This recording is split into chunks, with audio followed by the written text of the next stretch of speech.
So I'm back with my Allted CNC multi-tool, and over the past couple weeks I've made some changes. You'll see there is now a 4x4 half-inch piece of hardboard that everything is mounted to.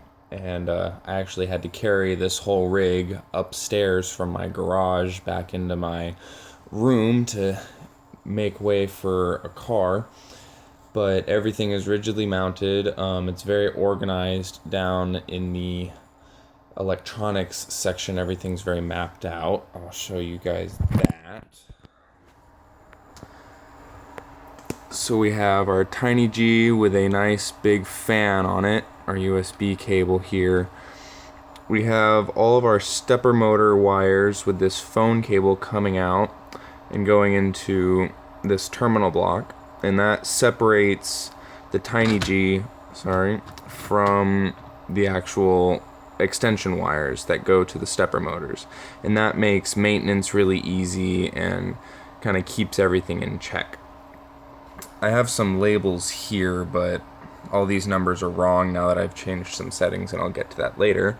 Here I've got a nice Z-leveling pad, and so what'll happen is you put this on the top of your material or wherever your Z is set to and hook that up to your bit, and it will do a touch and give a nice 0. And up here I've got my 2 power supplies, and I did change my spindle power supply, which is the far one, to 48 volts, and that's fixed my problems with the spindle. It sounded like it was turning really slow, it had very low torque. Now it spins up very nicely, a lot more torque, and it's just better. So the 300 watt spindle that I use definitely needs 48 volts. Sorry about this light. So back to the machine. I was having issues with my speeds and my feeds and my settings for how far the motor turns or needs to turn and how far it travels and whatnot. And for the TinyG, instead of operating in steps per millimeter or millimeter per step or things of that sort, the TinyG operates in travel per revolution, so millimeters per revolution. So that was throwing me off because I was using the calibrator that Allted and the calculator that Allted had posted, and I just couldn't find the right setting until I looked back through all the TinyG data and whatnot and found that all I had to do was take my tooth count on my pulleys and multiply it by the pitch on my belts, and that has fixed the problem. So I've gotten the new numbers in, and so it's moving accurately and very nicely. There's no more jittering as I move, and so that's really smoothed up all the movement processes and everything. I have also gone in and up the feeds and speeds maxes quite a bit. I was having them maxed out around 7,000, maybe 8,000, and when I was doing the manual calibration that the TinyG wiki had, they were running their I believe it's a Scapoto, I can't remember how to pronounce it or spell it, but they had theirs set at 16,000, and so I decided that I'd try that, and it was quite a bit fast for this. I actually have everything tuned to 10,000, so it moves very briskly, and that's a lot better than what it used to be. The movements are very much more exact. I upped the jerk setting, so it's very start and go, but it still maintains accuracy.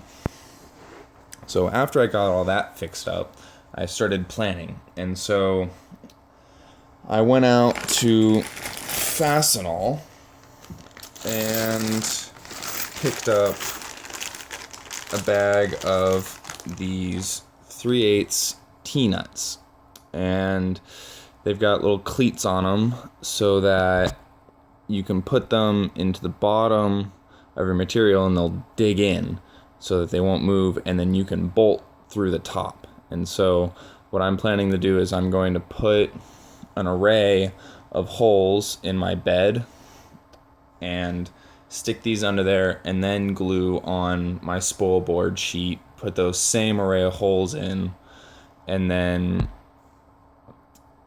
use some bolts I got and 3D print some spacers and a variety of spacers so I can mount my vise clamp. I've got a 4-inch vise clamp so I can do some block machining, and also make some of the angle clamps or just straight clamps that so I can put some plywood and plastic and cardboard and things of that nature straight onto the spoil board and get some cuts going.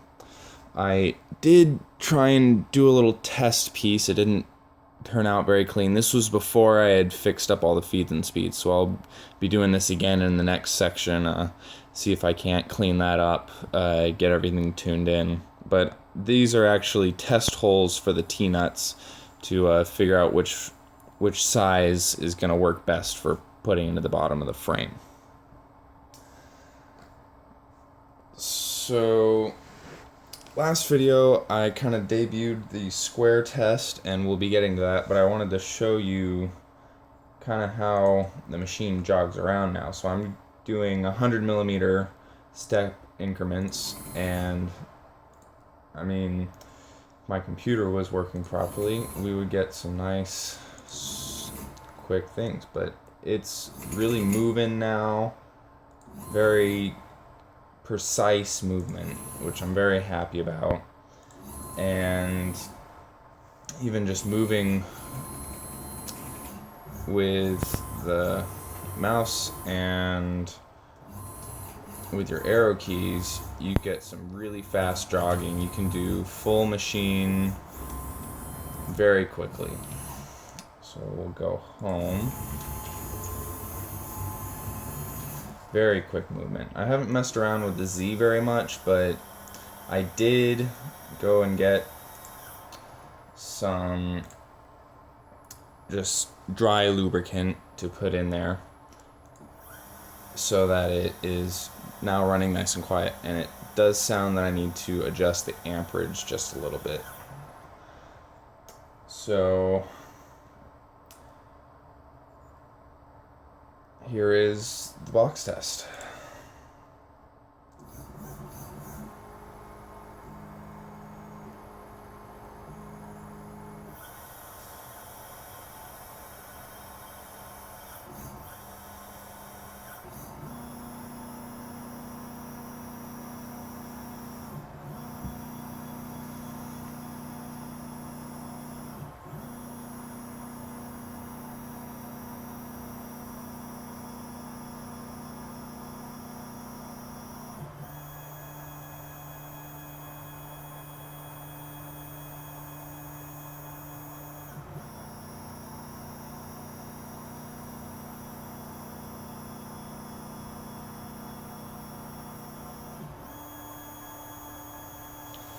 So you can see the cable chain kind of drooping down on the axis.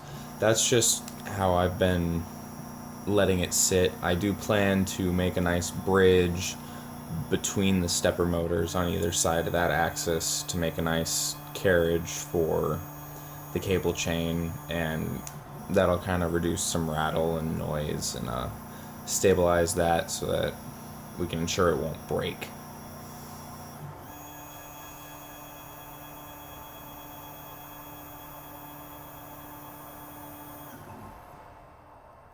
So there it is. That square test now runs about a minute and a half, just a little bit under, and you could see the beginning movements were very quick and concise, and then it slows down, and I'm not sure why. It might just be within the test that it controls the feed rates and whatnot, but it's running a lot more smoothly. I'll definitely be getting a test cut out soon. This is looking very promising. Thanks for watching.